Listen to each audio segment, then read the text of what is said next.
Good evening. Welcome to On the Level Racing channel. Sorry, there's been no podcast over the last week, guys. Just is purely fact that I just not that I can't be bothered. Just I've been so busy, work related.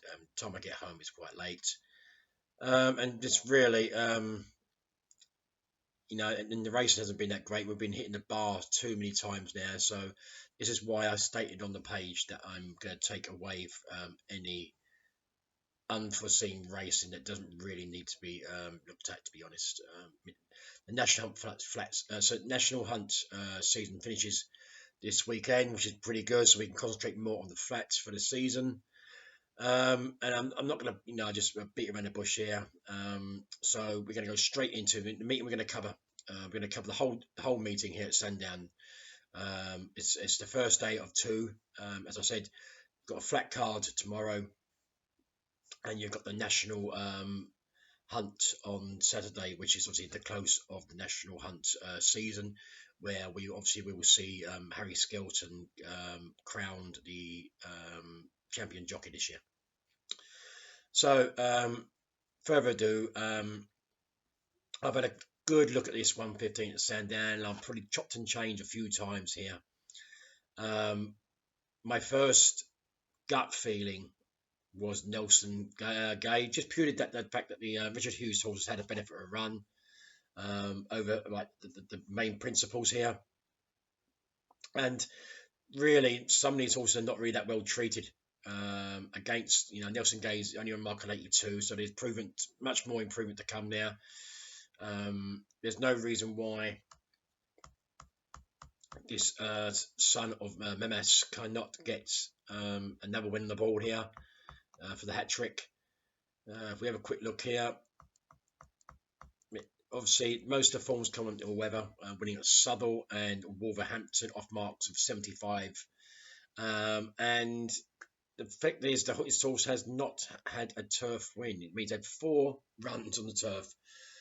Not really. He's been in this grade over 5 furlongs when he ran over in the Super Sprint over at Newbury, back in July last year, finishing 6th on quick ground.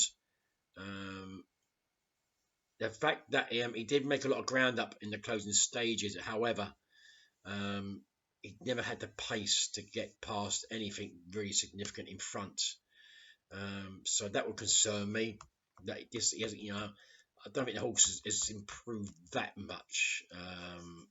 Consider he was finished behind a horse called Happy Romance, who obviously has gone on for Richard Hannon, commanding a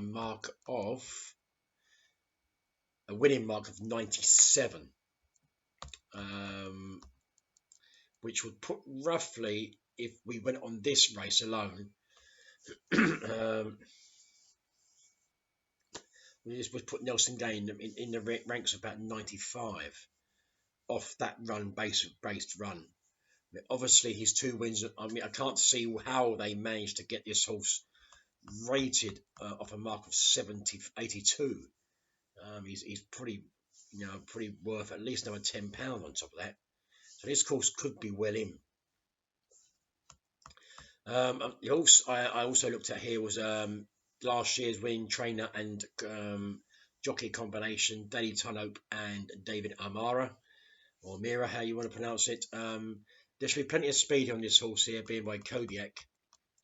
This year, won on good to firm ground back in last August off a mark of 78, when winning quite convincingly by 9 lengths. I can get it up.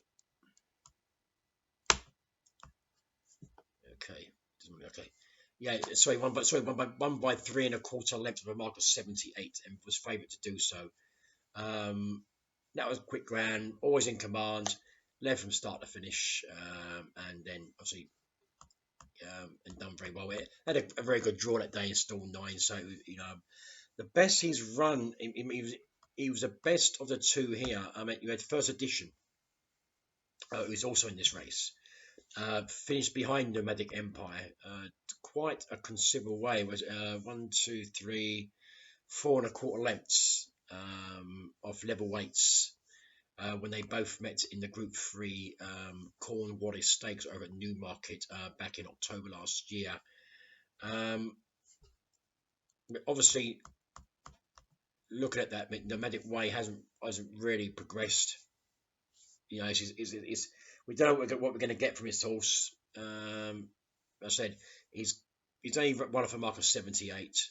I mean, if we take that Group 3 run, for example, you can get an idea what the horse like handicap mark actually is. He finished behind a horse called First Company, who is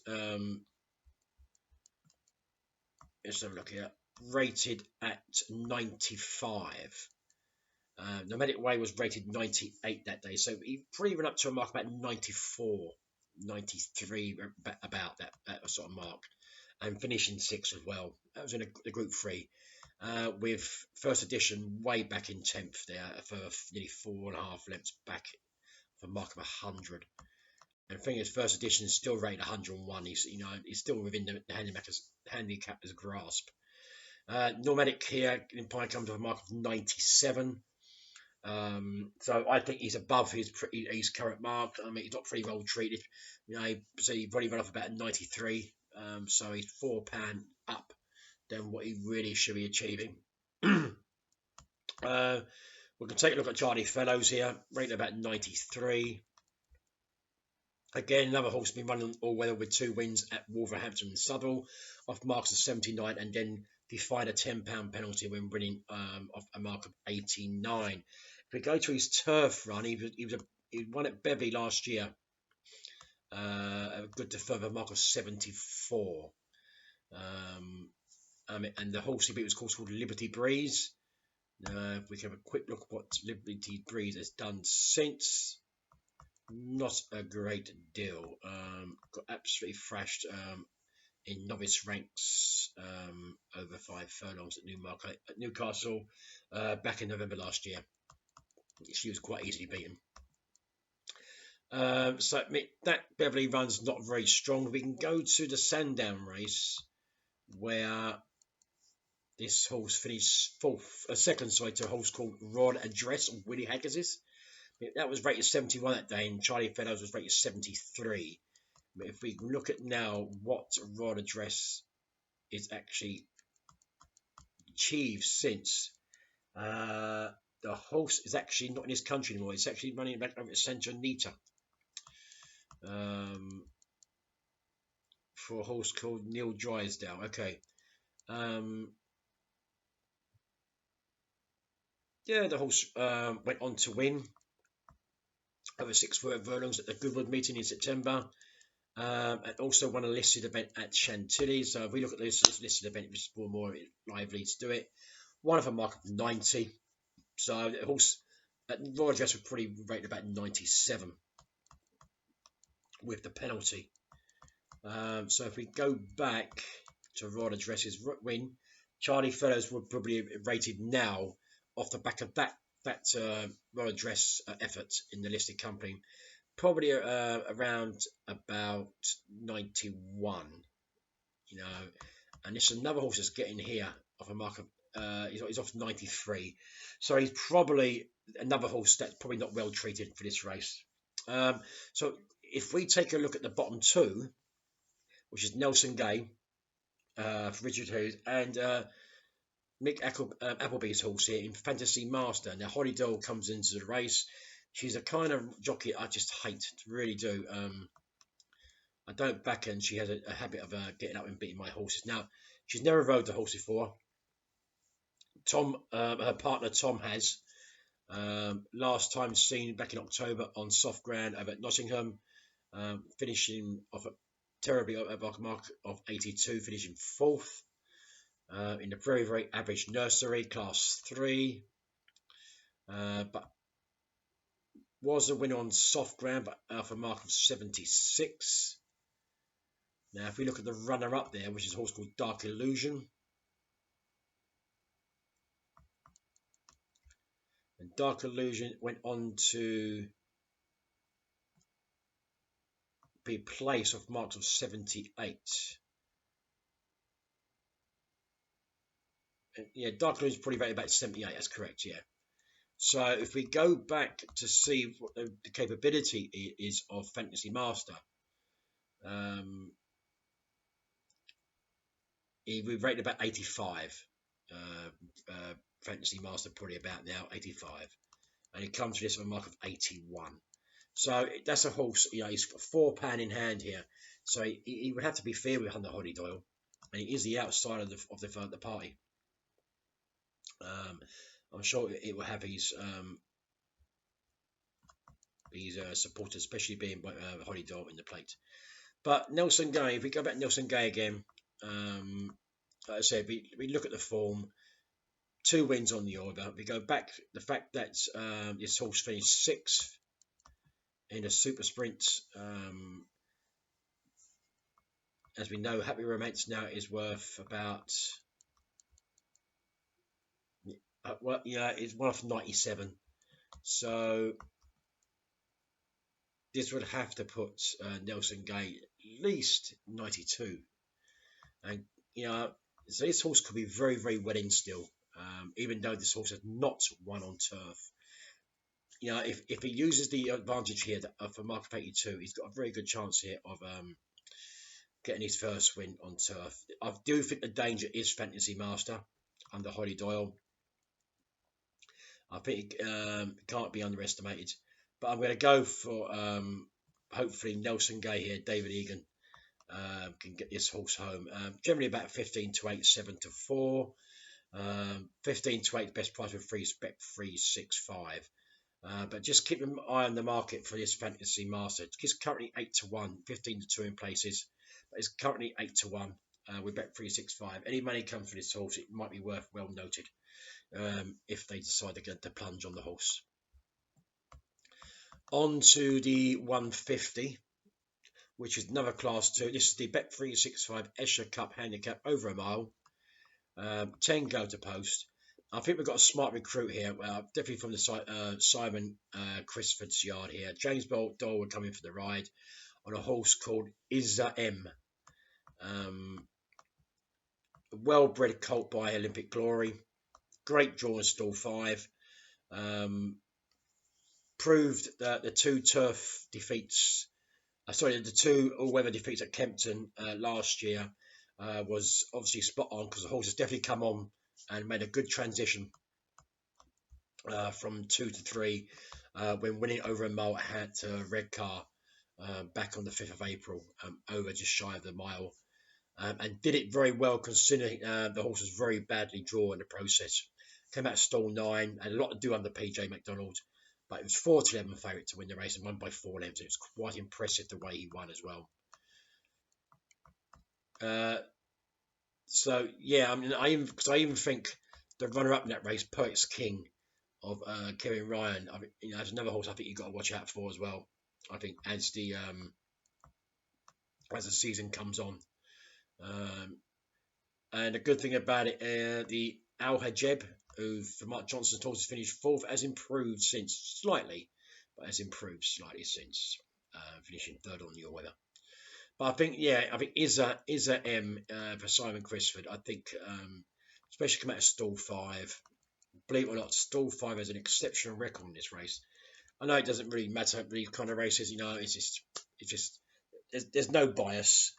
But considering stall 5 has won the last 2 years of this race, and overall has won 3 out the last 7 years. So I'm hoping that that trend keeps going, and Izzy M here could keep the trend going. Looking at a bit else in the race, John Gosden. John Gosden hasn't won this race. I don't think so. Look, no, he won it. Sorry, he won his race back in 2010. John Gosden, and he's got a horse here in this race called Rifleman. Ryan Moore coming for the ride, which is not the greatest of bookings, but however, the thing about Ryan Moore is he seems to be riding more confident at home in Ireland. He done nothing over here at the Newmarket meeting, nothing over in the Newbury meeting, and then went over to Ireland and was smashed 4 winners in. 4 favourites, but he still smashed 4 winners in. And he's riding much better over there. He has had a win every year recently. But anyway, back to Rifleman. Again, has to prove that this horse is good enough on turf. By the Gurkha.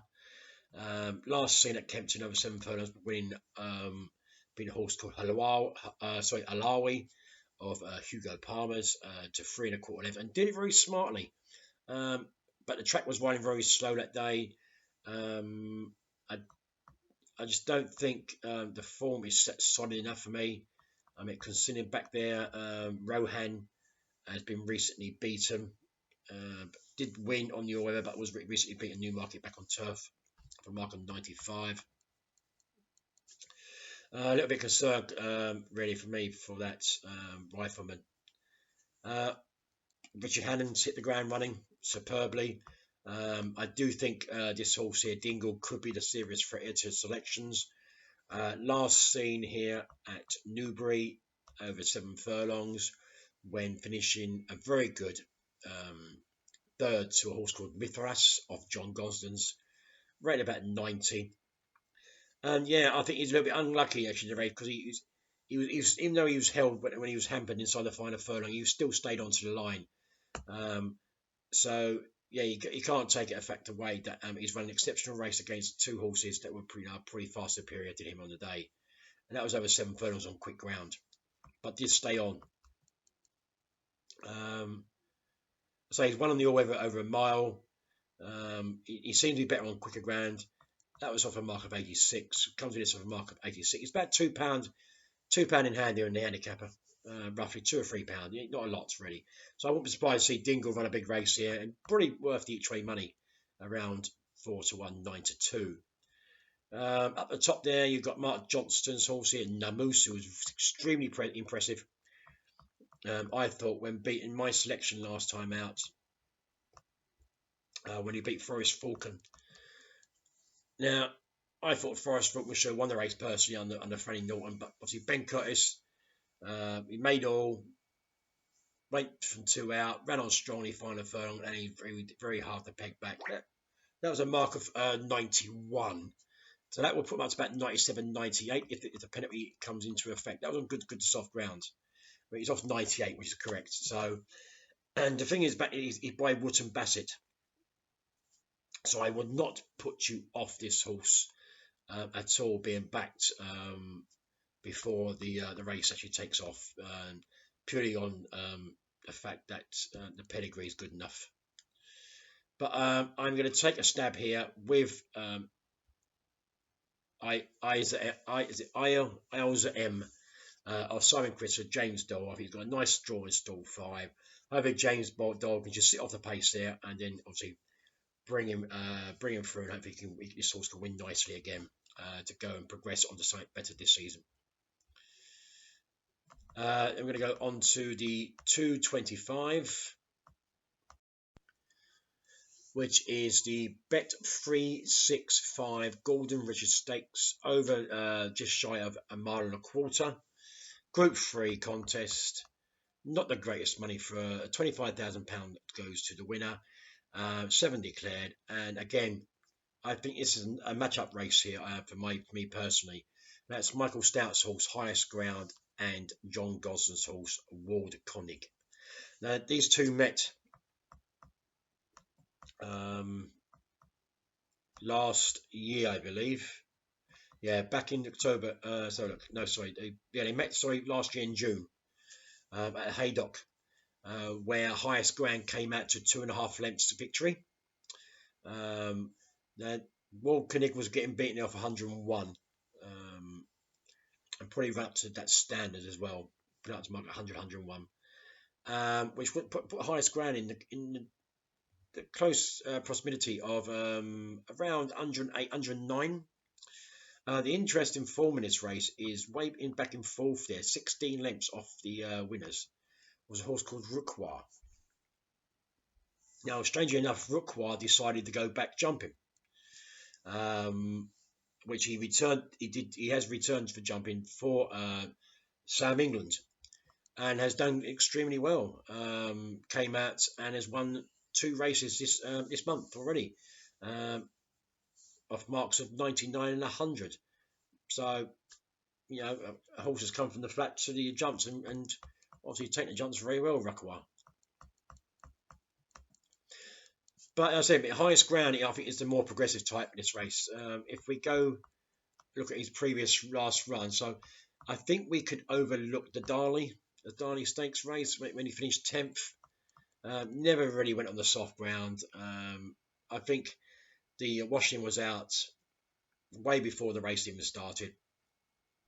It was 5-2 favourite to win the race.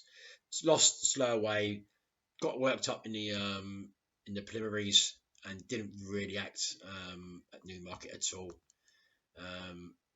But if we go back prior to that, I said it beat at Haydock over 10.5 furlongs at Wildkönig, and also came out and was unlucky not to win the Dante Stakes. Now, the Dante Stakes was run over about half a furlong more, and the fact he was beaten by a horse that he takes on again here called Thunderous. Thunderous got up close to home purely the fact that this was an extended mile and a quarter. I mean, this trip, don't forget, is below. It's not much below, but it's at least about 80-90 yards below what they run the Dante. And I just think highest ground, if he gets first run, I think with that experience in that company, Group 2 company, I think it could very, very much come into his own here. And I think he could give Sir Michael Stout his 4th straight win in this race. Yeah, 4th straight win under jockey Ryan Moore. You have to look at John Gosden's horse here, the son of Kingman, Waldkönig. Again, so finished second to highest behind highest ground, but came out of Pontefract this year and won quite nicely off a mark of 101. Dictated the race under Rob Havlin. That form has been franked, by the way, because back in third was a horse called Victory Chime, who has come out and won at Epsom recently this week. So, yeah, so the form lines there. Victory Chime has come out one of a mark of 98. And consider Waldkönig finished 7 lengths in front of him. You're looking at about 107, 109 for Waldkönig, and Waldkönig's going to come in with a mark of 109, which is spot on. So, yeah. So, but I think for me, highest ground, he would have won the Derby Stakes, but I just think he just did not see the trip out. That last 80-90 yards cost him the race. And the thing that this horse is the son of Frankel. I think we could see this horse progress nicely this year. And I think I fancy him to land a 225 at Sandown, the Gordon Richards Stakes, the Group 3. On to the 3 o'clock. It's the Bet 365 mile Group 2, just a 4 go to post. I will not be having a punt in this race at all because I think Palace Pierre is going to thrive here. Now a 4-year-old. The thing is, they've kept the horse in training, so they must have, seen so. No, he's another son of Kingman. 4-9 to win the race. It all went wrong at Ascot over a mile in the QE2 when third to the Revenants for a mark of 126. Has won a Group 1 last year when the Jackie Lemoyne, the Group 1 over at Deauville for a mark of 120. And don't forget, this horse, when it was beaten as the likes of Pinatubo last year in the St James's Palace of a mark 109. The thing is, he's one of 120, which is, he's down to 125 here. These horses would have to really step up, or Palace Pierre would have to go lame, or I don't know. But then again, I did this the other day. If I believe rightly, I tipped up a horse I thought could not win odds on favourite, and it was turned over. We have seen some good horses being turned over this last few weeks, so yeah, it's not possible. I don't think Palace Pierre should not really lose this race. The closest probably to him is going to be, I think, Kuzan. But the thing is, this horse here has been already gelded.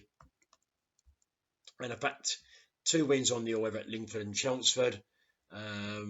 Just a few turf runs here, a couple of turf runs. Finished second over a mile of 89, and comes in this of 116. I mean, where they've managed to raise this horse £27 since that's run up. I mean, how they've managed to raise this horse from 109 for winning on the Class 2 at Lingfield, a conditions race, to now rating this horse 116. I just don't understand it. This horse is not rated 116. No way. Maybe 110, but that's about it. Happy Power, they're up there.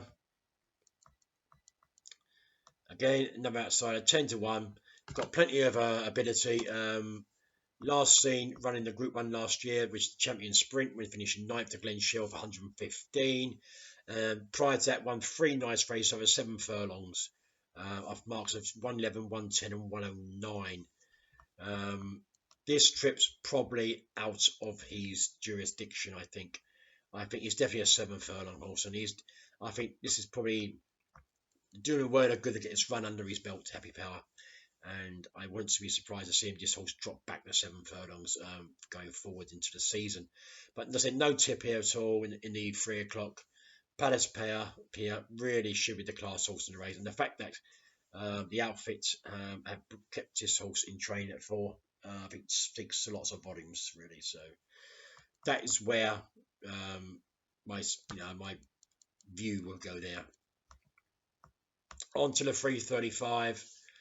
This is the Bet365 Classic Trial, Group 3, over just shy of a mile and a quarter. I won't get up and get too worried about some of these horses, because I'll be very surprised if any of these win a Classic, if I'm going to be honest. But one I think that could progress into a nice type, probably a Group 3 or Group 2 horse this year, is Charlie Appleby's horse there, down the bottom there, the colt by DeBarby called Yabir. Quite taken on both runs at the back end of last year. Won a nice 7 furlong on good ground here at Sandown, of a mark of 83, and came out at Newbury and literally was, I thought, more impressive when winning off a £7 I think of an £80 penalty. I think it's an £8 penalty. Went off a £6 penalty at Newbury back in September last year when beating a horse called Megalam. Now Jumbie was back in 3rd, and that's the form line. The reason why I'm picking this horse here, because I thought Jumbie was exceptionally unlucky at Newmarket recently, when behind Creative Force at Newmarket, where a horse there could significantly run there. But Jumbie found a lot of problems, a lot of traffic problems, couldn't get out. I think if the horse got out, he would have won. So that was a mark of 95. And I still think, and I'll be honest with you, I think this horse is definitely a horse to look after, Jumbie. And I would put him in the rating at least 99 to 100. Which would, in theory, put Yabir in the same category for me. This race over the years has tended to gone with horses that have had a benefit of a run, really. So we can't not have a look at John Gosden's horse here. Frank Dettori's ride on Trawlerman. Been significant money for this horse over the last few hours. Came out from the back of 2 third runs on the all-weather. Came out at Pontefract on the 6th of April and won very, very convincingly by 8.5 lengths, beating a horse called Kim Frankel. 10 to 11 8 favourite to do so. James Doyle did the steering. And yeah, it was over a mile and a half. So yeah, that was impressive. That was on quick ground. And consider the horse made all. There's no reason why the step back to mile and a quarter is not going to be insignificant, the horse. But I think this horse would have to dictate under Dettori. I was going to have Richard Hannon's horse here, Etonian. Again, got very good forms, but group form already. Winner here, winning the Celerio Stakes here at Sandown over 7 furlongs on good to soft ground. I mean, back in 4th there was Dubai Fountain, who had a rate of 99. So in theory, Tony, we're rated about 100, 102. If that form line was, to be honest, and he's coming in about 109. I think the handicap again has been too harsh on this horse. Putting this horse up to 109 probably stop his chance progression. I suppose we can look at the O'Brien here, horse here. The trainer last won this back in 2012, but came on heavy ground. They've got Sir Lucan here, the son of Camelot. I think we'll have to step up considerably on what this horse showed at Cork when winning an average auction race by neck. But however, saying that, the runner-up Flying Visit has come out and run exceptionally well when finishing second in the Bannisac Stakes to Group 3 this year. So obviously that horse has trained on. Only went down by 2 1/4 lengths. Won an exceptionally good race of a mark 103. Which would put Sir Lucan in that sort of category, 103. And it comes to 104. So again, the handicap has been harsh. But I think the horse that looks on the borderline for me is Yabir. William Buick, Charlie Appleby. I think Yabir could be very, very hard to beat here. Lovely, well-bred horse by Dabari. Nice dam there, rumour through Monson. So I think this horse will be very, very hard to beat. And I will be napping this horse, I think, for the day. I think it's pretty much, definitely my nap of the day, Yabir. On to the 410, which will be the last race I'm going to cover, which is the Bet 365 Minutes Novices Stake, just shy of 1 1/4, 6 go to post. And again, looking at the stats over the last 2 years, this has generally gone the way of horses that have had the benefit of at least 1 or 2 runs. This is why I'm going to have a little stab here at Nash Nasher. Of Charlie Apples again. Brilliant. William Buick comes in for Godolphin's horse here. Nicely bred by Just the Judge as well, and Dabari. Won nicely over a mile over on Lingfield by 2 3/4 lengths when beating a horse called Lunar Shadow back in August last year. Excuse me.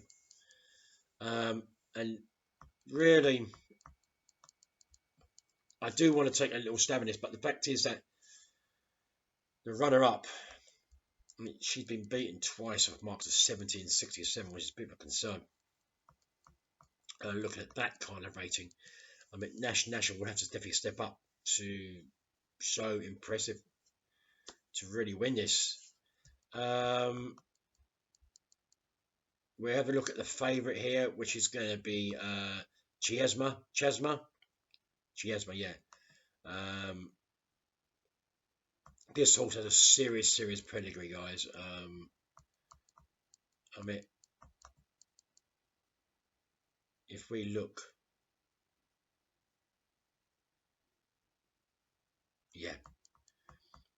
yeah, she's a sister of the mighty Frankel. Boomba. The sire is obviously Galileo, through Kind, through Danehill. Fantastic pedigree. What more? And Frank Toy and John Gosling team up here. And I would like to think this is my nab of the day, MB. But even though Nash has had a benefit of that, but consider the horse is first time out for 261 days. There's no real significance really. If this horse had a run already this season, I would have said, okay, yeah, it's got the benefit of that for me. The horse is currently 7-4, 11-8. But I think this Chiasma could be something really special for the Gosdens and the Tory ride here. Down the bottom, you got Simon Crisford here, Royal Harmony, nice filly.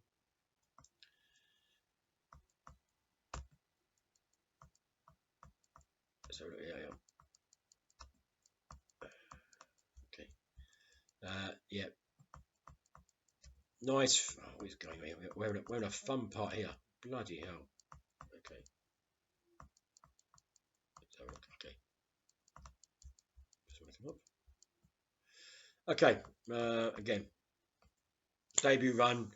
Could have gone another way. Could have gone to Wetherby to run a novice race. Has got a entry in this year's Oaks at Epsom. Royal Harmony. She's the daughter of Shamadal. But I think Chiasma, she could be an Oaks horse, you know, guys. It depends how she goes here. She hasn't got an entry in the Oaks yet. But I'm sure if Judgment here, stud, she wins this nicely. I can't see a problem that she won't be stuck in there, and we could see Frank Dettori win the Fillies Oaks. Yeah, the tip in itself, guys, before I even start. But she have to win this one first. This is Chiasma, and she will be my nab of the day. My second best bet, which is currently around 13-8. So I'm going to go back over the obviously list again. I'm not covering the last race. It's not something special. So the 115, which is the Bet365 handicap, over this extended 5 furlongs, and I'm going to have a 1-point win here on Nelson Gay. That's 1-point win on Nelson Gay. Just keep watch out in the market for Fantasy Master. On to the 150. Again, I know it's a favourite, guys, but you know, some of these favourites that on the first day I've got to lose a little bit of class, hopefully. And this will be a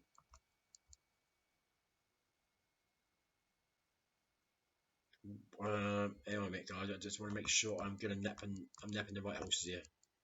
So look.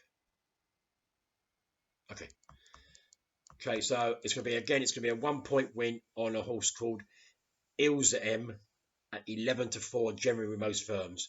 5-2 with Bet365, but you can get 11-4 with William Hill and Ladbrokes. That's 1-point win. In the 225, this is my napper of the day. It's highest ground. You can get 2-1 with Bet365, which is the best price across the board. Some crazy company called Mr. Play is offering 11-4. I think this whoever that is has had too much to drink. That's very generous if you have an account with them. But it's generally 2-1 with Bet365. That's a 225, a horse called Highest Ground. That is the nap. In the 3 o'clock, there's no bet. In the 3:35, I'm going to MB this horse. Hang on a minute. I've confused myself, haven't I? Right. Let me go back to 150. No, sorry, back to 225. Highest Ground is not a nap. Okay, I do apologise. We're having a 1-point win at 2-1 on Bet365 Highest Ground. Okay, it's not the nap. On to the 3:35. This is the nap. It's the 2-point win at 11-4. You can generally get with William Hill and Paddy Power and Betfair. 11-4, 2-point win on Yabir. In the 3:35 at Sandown, and finally the 4:10 at Sandown. My nap is now. This is my nab, my MB, next best of the day, and that's a 1.5 win at generally 13-8 with William Hill and Ladbrokes across the board on a horse called Chiasma by John Gosden. So that's my selections for Sandown. I will obviously do the podcast when I get home from work tomorrow for Saturday. Where we have the National Hunt flat racing. So this is basically On the Level Racing Channel signing out, guys. Good night. I'm going to bed. Have a good listen. All the best. Later.